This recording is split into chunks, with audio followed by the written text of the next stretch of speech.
નમસ્કાર મિત્રો, કે ચેનલમાં આપનું હાર્દિક સ્વાગત છે. હું દિનેશ સિંહ રાઠોડ.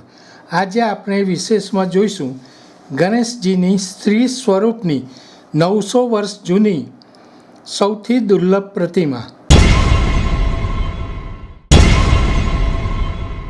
પ્રથમ પૂજ્ય ગણેશજીના સ્ત્રી સ્વરૂપના દર્શન સૌથી દુર્લભ છે.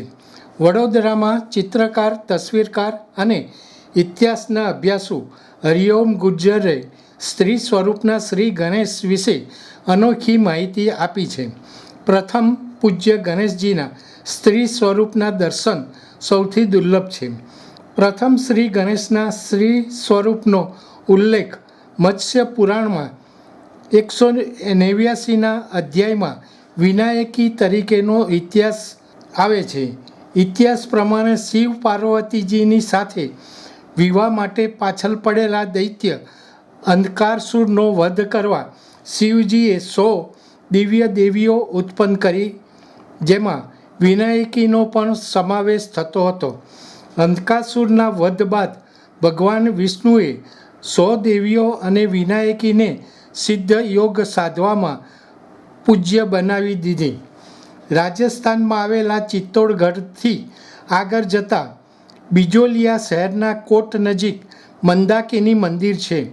આ મંદાકિની મંદિર પરિસરમાં 3 મંદિર આવેલા છે: મહાકાલ, હજારેશ્વર અને ઉંદરેશ્વર મંદિર. આ ઉંદરેશ્વર મંદિરમાં ગણેશજીની સ્ત્રી સ્વરૂપની મૂર્તિ એક સ્તંભમાં આવેલી છે. આ મંદિર સંકુલમાં વાસ્તુકલા જોવા લાયક છે. મંદિર પાસે એક કુંડ પણ છે અને અત્યારે આ મંદિર સંકુલ પુરાતત્વ વિભાગને આધીન છે.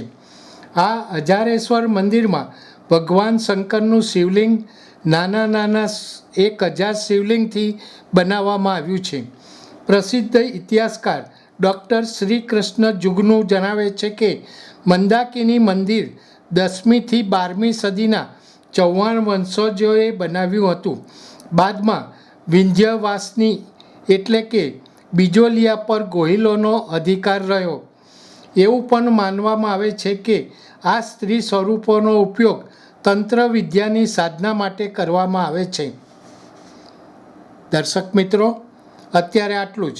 આવા વધુ સમાચારો માટે જોતા રહો કે ચેનલ. નમસ્કાર.